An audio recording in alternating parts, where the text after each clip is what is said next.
আসসালামু আলাইকুম। Recipes by রাইসাস মম ঢাকা থেকে বলছি। আজ আপনাদের মাঝে নিয়ে এলাম এক আকর্ষণীয় রেসিপি। তো দেখতেই থাকেন। দেখতে দেখতে যদি ভালো লেগে যায় একটা লাইক দিতে ভুলবেন না প্লিজ। আপনাদের লাইক আমাকে অনেক অনুপ্রেরণা করে নতুন করে রেসিপি নিয়ে আসার জন্য। তো আপনারা থাম্বনেল এবং টাইটেল দেখে বুঝেই গেছেন আজকে আপনাদের মাঝে কী নিয়ে এসেছি। তো প্রথমে দেখিয়ে দিচ্ছি কাঁঠালের বিচি কীভাবে পরিষ্কার করতে হয়। একদম ভিজিয়ে রাখতে হবে না, কোনো ঘষা মাজা ছাড়াই তৈরি করে নিতেছি। কিভাবে এত সহজেই একদম অল্প সময়ে তৈরি করা যায় এই কাঁঠালের বিচি পরিষ্কার করে এবং রান্নার প্রসেসিং আপনাদেরকে দেখিয়ে দিচ্ছি খুব সহজেই। তো আমি এখানে কাঁঠালের বিচি নিয়েছি হাফ কেজি কাঁঠালের বিচিকে আমি কীভাবে খুব অল্প সময়ে তৈরি করে একদম সহজেই 1 ঘন্টার ভিতরে পরিষ্কার করে রান্না করে একদম সব রেডি করে নিচ্ছি, আপনারা দেখলেই বুঝতে পারবেন। তো আমি 10 মিনিটের ভিতরে কাঁঠাল বিচিটা পরিষ্কার করে একদম গোসা মাজা ছাড়াই একদম কীভাবে রেডি করতেছি আপনারা দেখলেই বুঝতে পারবেন। তো প্রথমে আমি একটা ছুরির সাহায্যে এগুলাকে ছিলে নিচ্ছি খুব সহজেই। তারপরে আমি আবার কেচি দিয়ে করতেছি, আবার ভালো লাগতেছে, আবার ছুরি দিয়ে করতেছি, কেচি দিয়ে করতেছি। খুব সহজে কেচি দিয়েও 2 ভাগ করে করা যায়। ধারালো কেচি হলে 2 ভাগ করে সুন্দরভাবে খুব সহজে অল্প সময়ে তৈরি করা যায় এই কাজটা কীভাবে নিমিষে শেষ করতেছি আপনারা দেখলেই বুঝতে পারবেন। তো এখন কেচির সাহায্যে আবার কেটে নিচ্ছি অনেকগুলো একসাথে 2 পিস করে। একদম নখে ব্যথা পাবেন না, হাতেও ব্যথা পাবেন না, খুব সহজে খোসাটা উঠে যাচ্ছে। আপনার ভিডিওটা দেখলেই বুঝতে পারতেছেন। এত অল্প সময় এভাবে রেডি করে নিচ্ছি কাঁঠালের বিচি ঘষা মাজা ছাড়াই।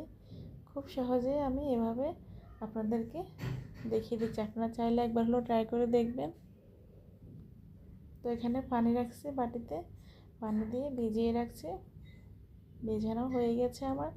এখন আমি কয়েকটাকে একটু বটি দিয়ে ছিলে নিচ্ছি, আর ভিজে গেছে যেহেতু তারপরে বটি দিয়ে ছাঁচিয়ে নিচ্ছি, চামচের সাহায্যেও ছেঁচে নেওয়া যাবে।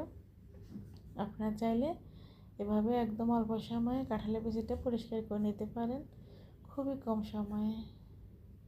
এত অল্প সময় এভাবে যে কাঁঠালের বিচিটা পরিষ্কার করে একদম সাথে সাথে রান্না করা যায় ঘষা মাজা ছাড়াই, আপনারা দেখলেই বুঝতে পারবেন। তো এভাবে এই কাঁঠালের বিচিটা সবজির মতো করে রান্না করলেও ভালো লাগে, এবং অনেকে মুরগি দিয়ে রান্না করে, গরু মাংস দিয়ে সাথে রান্না করে, যে কোনোভাবে শুটকি দিয়ে সব ধরনের প্রসেসে রান্না করা যায় কাঁঠালের বিচিটা, খেতেও খুব ভালো লাগে মাশাআল্লাহ। তো এখন এই সিজনে এভাবে তৈরি করতে পারেন, খুব অল্প সময় অল্প উপকরণেই রান্নাও করা যায়। খুবই অল্প সময় এভাবেই কাঁঠালের বিচি পরিষ্কার করা যায় বটি দিয়ে। আপনারা চাইলে এভাবে খুব সহজ বটির সাহায্যে এভাবেই খুব সহজেই অল্প সময়ে কাঁঠালের বিচি পরিষ্কার করে নিতে পারেন, একদম অল্প সময়ে। তো আমি এভাবে পরিষ্কার করে নিয়েছি, সবগুলো আমার পরিষ্কার করা হয়ে গেছে। সাথে আমি আলু আর পটল দিয়ে এই কাঁঠালের বিচিগুলো রান্না করব পরিষ্কার করা হওয়ার পরেই। তা আমি এভাবে ধুয়ে নিয়েছি, আর একবার ধুয়ে রান্না করতে চলে যাচ্ছি চুলায়। তো আপনাদেরকে দেখিয়ে দিচ্ছি, এখানে আমি 2টা আলু দিয়েছি, সাথে 4টা পটলকে ফালি করে কেটে দিয়েছি। তারপরে হাফ কেজি কাঁঠালের বিচিকে এখানে ভালোভাবে পরিষ্কার করে ধুয়ে ঘষে মেজে কোনো লাভ নেই, ঘষা মাজা করার এখন দিন শেষ। এভাবেই খুব সহজে কাঁঠালের বিচি পরিষ্কার করে নিতে পারেন। সাথে আমি টমেটো, পেঁয়াজ, ধনিয়া পাতা, কাঁচামরিচকেও কেটে নিয়েছি। সব প্রসেসিং রেডি, এখন চুলায় চলে যাচ্ছি রান্নার প্রসেসিংয়ের জন্য। তো এখন আমি রান্না করে নেব এই সবজির মতো করে এই কাঁঠালের বিচিটা। খুবই মজা হয়েছে, আপনারা চাইলে এভাবে তৈরি করতে পারেন। কাঁঠালের বিচি দিয়ে সবজি রেসিপি এটা, একবার হলেও ট্রাই করবেন। এই সবজির রেসিপিটা আপনারা যে কোনো মুহূর্তে তৈরি করতে পারেন। এখনই সময়, এখনই কাঁঠালের বিচি খাওয়ার সিজন, আপনারা খুব সহজেই তৈরি করতে পারেন। এই রেসিপিটা যদি ভালো লাগে একটা লাইক দিতে ভুলবেন না। তো আমার রেসিপিটা কেমন হয়েছে কমেন্টের মাধ্যমে জানিয়ে দিবেন। আমি কমেন্ট বক্স অন করে রেখেছি, আপনাদের মতামত জানিয়ে দিতে পারেন। তো আমি এখানে পেঁয়াজ কুচি পরিমাণ মতো দিয়ে দিয়েছি, 4টা পেঁয়াজই কুচি করে নিয়েছি। সাথে আমি প্রায় 5-6টা কাঁচামরিচকে ফালি করে দিয়ে দিলাম। তারই সাথে আমি 1 চামচ রসুন বাটা, 1 চামচ হলুদ গুঁড়া, 1/2 চামচ মরিচের গুঁড়া, 1 চামচ জিরার গুঁড়া, সাথে আদা বাটাও দিয়ে দিলাম 1 চামচ, রসুন বাটা 1 চামচ তো দিয়ে দিয়েছি। তার সাথে লবণ দিয়েছি 1 চামচ।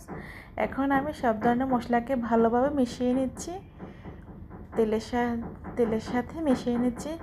তারপর আমি আজকে চিংড়ি শুটকি দিয়ে এই কাঁঠালের বিচি সবজিটা তৈরি করব। আপনারা দেখতেই থাকেন, দেখতে দেখতে যদি ভালো লেগে যায় আমার সাথেই থেকে যেতে পারেন। আমার সাবস্ক্রাইব করে আমার ছোট্ট চ্যানেলটিকে এগিয়ে নিয়ে যাওয়ার সুযোগ করে দিবেন। তো পাশে থাকা বেল আইকন অপশনটি অন করে রাখবেন। যখনই আমি নতুন করে রেসিপির ভিডিও আপলোড করব আপনাদের মোবাইলে সবার আগে নোটিফিকেশান পৌঁছে যাবে। আপনারা চাইলে আপনাদের সময় সুযোগ অনুযায়ী দেখে নিতে পারবেন। আজকের রেসিপি যে যেখান থেকে দেখছেন সবার প্রতি শ্রদ্ধা ও ভালোবাসা সম্মান জানিয়ে এখানেই আজকে রেসিপিটা আমি স্টার্ট করতেছি। আপনারা দেখতেই থাকেন, দেখতে দেখতে যদি ভালো লেগে যায় অবশ্যই একটা লাইক দিবেন। তো আমার শুটকি আর সব ধরনের মশলা কষানো হয়ে গেছে। আমি এখানে পানিটা অ্যাড করেছি কষানোর জন্য, পানিটা দিয়ে দিলাম। সবজিটাকে কষে নিয়ে যাওয়ার জন্য পানিটাকে আমি মশলাটাকে একসাথে করে মিক্স করে পানি দিয়ে দিয়েছি। এখন এগুলো ভালোভাবে ফুটে নেওয়ার পরে আমি সবজিটাকে আরও ভালোভাবে করে ধুয়ে এখন দিয়ে দিচ্ছি। দেওয়ার পরে আমি ঢাকনা দিয়ে ঢেকে দেবো নেড়ে চেড়ে। আপনারা দেখলেই বুঝতে পারবেন খুব সহজে অল্প সময়ে অল্প উপকরণে এই রেসিপিটা তৈরি করা যায়। তো আপনারা চাইলে যে কোনো মুহূর্তে তৈরি করে নিতে পারেন। এখন আমি নেড়ে চেড়ে ঢাকনা দিয়ে ঢেকে দিব। তো দেখতেই থাকেন, দেখতে দেখতে যদি ভালো লেগে যায় সাথে থাকবেন, অবশ্যই লাইক কমেন্ট শেয়ার করতে ভুলবেন না। তো আজকের জন্য এখানে বিদায় নিচ্ছি। আগামী কোনো রেসিপি দেখার আমন্ত্রণ জানিয়ে আজকের জন্য এখানে বিদায়।